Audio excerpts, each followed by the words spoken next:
He motioned toward her pants with his head. "Okay, Mary Poppins. I'm curious to know what else you're carrying in those pants." "Not much. My lipstick, my cell phone, some ammo. The usual." Smiling, he cautiously held back the screen door with his foot as he unlocked and pushed open the door. Before he stepped inside, he took a big sniff. Nothing. He went in and looked around and motioned for her to follow. The small cabin was a simple rectangular building containing the bare basics: a cabinet and sink, a gun rack, and a freestanding wood-burning firebox. Over against the wall were 2 folding cots. A third cot was open, but bare of bedding. Walking over to the firebox, he lifted the grate and stuck his hand inside to touch the ashes. Not even embers. The place hadn't been used in a while. Yo nodded toward the cot. "I'm assuming that's where Frank slept?" She looked over where he mentioned. "Yeah, I took the sheets and blankets home after the FBI finished with their investigation."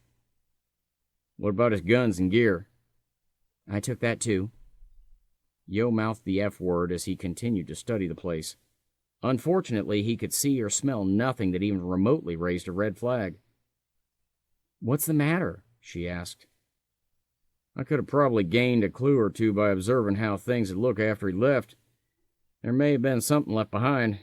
He motioned to the dried, muddy footprints crisscrossing the wood floor and grimly remarked, "Looks like the feds did a pretty good job of obliterating any telltale footprints." "How about if you looked at pictures?" Yo stared at her. "What pictures?" "The ones I took on my phone," she replied, and reached into one of her pants pockets to extract her cell. Punching in the code, she handed it to him. "Damn, woman, you a Boy Scout in an earlier life?"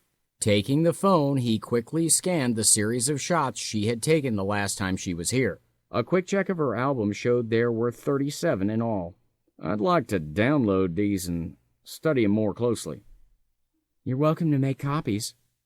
"Bitty to Papa Bear, over." It was Art. Yo grabbed the walkie phone clipped to his belt to answer. "This Papa? We're here at the cabin. So far, no luck, over." "Bomber, Yo. Just checking on your progress. Talk to you later. Out." He caught Theory's smirk as she reattached the phone. "What?" "Biddy." "B-I-T-I.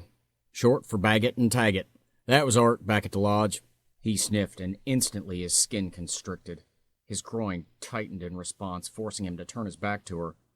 There it was again.